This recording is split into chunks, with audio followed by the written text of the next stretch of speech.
Hey everybody, I am so excited to be back. My name is Mary Beth Martin. Don't forget, I'm the 4-H agent in Bedford County. I'm so excited to be reading with you guys again, and we are going to start today on Chapter 7 in Willa of the Wood by Robert Beatty. In my copy, it starts on page 32. When Willa opened her eyes again, she was still clinging to Luthien's back. She wasn't sure where they were or how much time had passed, other than that the sun was rising in the eastern sky and the blood was still seeping from her aching body. The wolves of the pack had come back together with her and Luthien on a rocky prominence that rose up from the surrounding terrain. All the wolves were looking in the same direction. Wincing from the pain, Willa slowly lifted her head.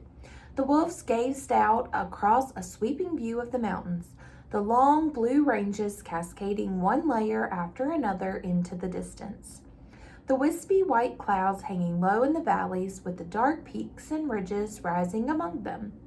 She knew that the wolves of a pack afar from their den didn't just stare off into the distance for no reason. When wolves were far from home, they acted with purpose. They ran with purpose, tracked with purpose, and now they waited with purpose. They seemed to be watching for something in particular to happen, but Willa didn't know what it was. Then she saw an old black bear trundling down the slope of the nearby hill. All the wolves in the pack turned their heads in unison and looked at the bear. This was what they had come for, but they did not move. They did not attack. They waited and they watched. The bear moved slowly, arduously, as if every step was painful to it as it made its way down the slope into the closest valley. It seemed gout sick or wounded in some way. Were the wolves going to attack and kill the wounded bear, she wondered? For the wolf and the bear were natural enemies.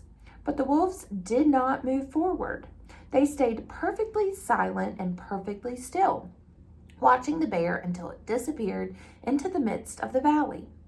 Luthien seemed to take note of exactly where the bear had gone out of sight. Then she looked at the other wolves in the pack and moved in that direction. Clearly understanding her, the other wolves slunk in close behind and followed her in single file.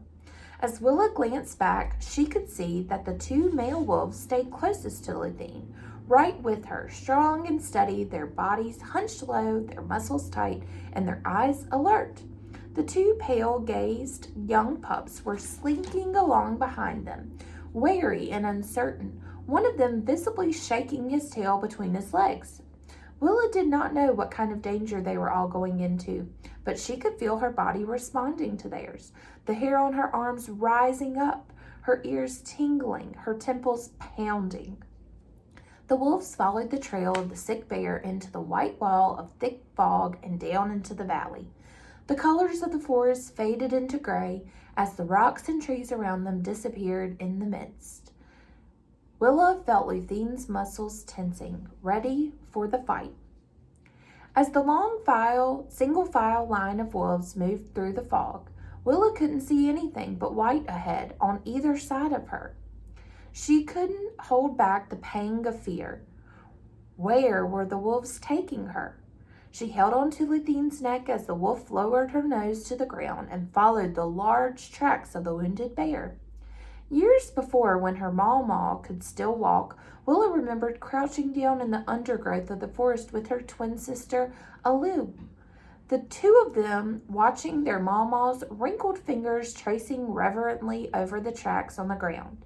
The deer had their cloven hooves, the mountain lions and wolves with their 4 claws, and the massive bear tracks with 5 distinct claws on each foot. Where the earth was soft, the prints were easy to see, but where the bear had crossed over rocky ground, the tracks faded and then disappeared. But Luthien kept her nose to the ground and followed the bear's scent. No animal in the forest other than the bear itself had a better sense of smell than the wolf. A whirring, whistling noise passed overhead. Willa looked up, trying to figure out what it was, but the fog was too thick to see anything. She glanced behind her and saw the 2 young pups looking timidly into the fog. They didn't know what it was either. When Luthine stopped, the other wolves gathered around her, the leader of the pack, and as the mist cleared, they all looked out in the same direction. Willa lifted her eyes. She gazed in awe across a flat, silver, shimmering body of water, a vast lake that extended for as far as she could see before disappearing into the mist. Water poured down from natural springs in the surrounding rocks, but the surface of the lake stayed perfectly smooth. As great flocks of mergansers, teals, and other ducks wheeled overhead, their whirling reflections were like dark winged fish swimming in the smooth water below. Willa looked at the serene water of the lake in astonishment.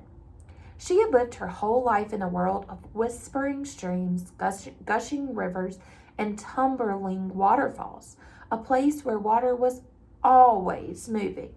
But this flat, motionless lake was an amazement she had never seen before. Noticing a dark shape moving down the slope, she turned to see the old, sickened bear making its way towards the sandy shore of the lake. The bear lumbered into the water and then sunk its body down into it, grunting air through its nose in sounds of immense relief. The water seemed to soothe the pain of its aching body. Willa looked along the edge of the lake. There were other bears too, many of them brown or black, but others cinnamon or blue-gray, all up and down the shore, some of them swimming or wallowing in the water, others just sitting in the wet sand at the water's edge. Luthine jolted in surprise when a massive white bear rose up in front of her, roaring in anger. Willa pulled in a startled breath and clung tightly to Luthine's back, pressing her face into the thick fur of the wolf's neck. But instead of pulling back at the sight of the gigantic bear, Luthine leapt forward with her teeth snapping in a savage growl. The vibration of the wolf's growl vibrated through Willa's body. She pressed herself to Luthine as the bear stood on its hind legs and roared, outraged that the wolves had dared to come to this sacred place. The other wolves of the pack pulled back and the whimpering pups scattered, but Luthine held her ground.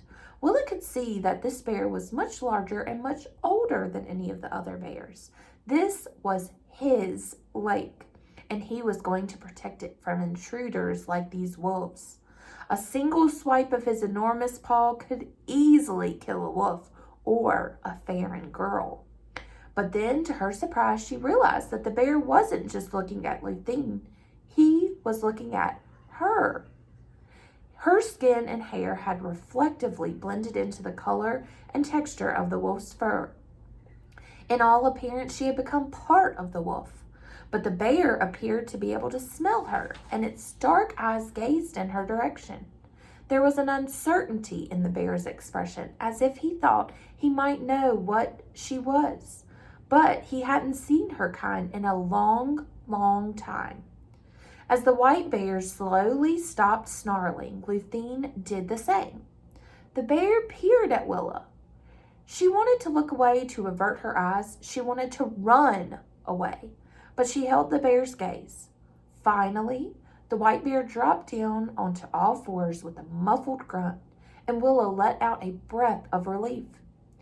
"Thank you," she said in the old language, loud enough for the bear to hear. "My name is Willa. My grandmother told me about your strength and wisdom. I am honored to meet you." The white bear made a low, gurgled sound and turned his head and his body towards the lake. "He's letting us through," Willa whispered to Luthine. As Luthine stepped slowly towards the water, the other wolves stayed where they were, even the two males who served as her guards. They seemed to understand that only Willa and Luthine were allowed to pass, and pressing the issue further would result in a battle that neither the wolves nor the bears wanted to fight. As Willa and Luthine moved cautiously past the white bear, she could see that he was extremely old. He didn't appear weak or decrepit, but she could see the knowingness in his eyes and the gray streaks of time in his weathered face. She sensed that he had been living far longer than any Farron or animal she had ever met. For many years, her mama had taken her and her sister, Aloa, through the cathedrals of the giant hemlocks, teaching them how to speak with trees more than 500 years old. Willa knew that bears normally didn't live as long as Farron, but she had a feeling that this particular bear had been a cub when those age-old trees had been saplings. As Luthine took her down to the edge of the water, goosebumps rose on Willa's arms. She knew it was going to be cold. Every mountain stream she had ever entered had been shockingly, bracingly frigid like melted snow. But as Luthine lowered her slowly into the lake, Willa realized the water was warm and soothing.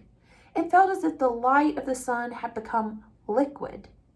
As she leaned back into the water with only her face above the surface, her body felt weightless, her arms rising, buoyant at her side, her hair floating around her head. She sighed in relief as slow, gentle waves rippled one after the other through her body, lifting the pain away. She felt the torn skin of her wounds slowly coming back together, as if the month of healing had occurred in a few moments. Her grandmother had told her in Aloha of a hidden lake that the Cherokee called a tagi, and a great white bear who protected it. From a distance, the lake looked like nothing more than one of the many mist-filled valleys, but hidden below the clouds was a powerful healing place where sick and wounded bears came for refuge. The great white bear encouraged his Urson kin to come to the sacred lake, but guarded it fiercely from all others. As Willa floated in the water, letting its healing powers move through her aching wounds, the white bear suddenly rose up onto the hind legs in alarm and looked towards the rim of the valley.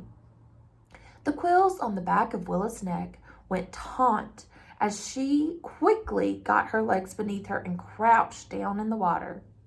She couldn't believe it. It was the man who had shot her. He was standing on the rocky ridge, holding his killing stick as he stared out across the mist-filled valley. His dog stood at his side. It was clear they had followed her here, and they were still looking for her. Luthine had carried her a great distance up through steep, rocky terrain that must have been exceedingly difficult for the man to climb. He must have run as fast as he could to chase her. What storm of dark anger and hatred had driven him to follow her so far? Luthine stepped forward, growling and snarling, her shoulders bunched for the attack. The wolves of the pack maneuvered for battle. The white bear moaned a low and menacing growl, his teeth clacking at the other bears gathered to his side, ready to fight. "Don't see us," Willa whispered as she gazed up at the man, her heart filling with dread, not just of the human and his dog, but of what would happen if they came down into the valley. "Don't see us," she said again. She knew that if the man saw the wolves and bears, he'd become frightened, shooting his killing stick this way and that, and they'd attack in return. The man and his dog and many of the wolves and bears would die. No Dayfolk man or woman had ever seen the healing lake of the bears. They must have heard about it from stories of the Cherokee. They might have even searched for it, but none of them had ever lived to tell about it. "Just turn away," Willa whispered as she gazed up through the fog towards the man. "Whoever you are, whatever you want with me, for your own sake, please just turn away."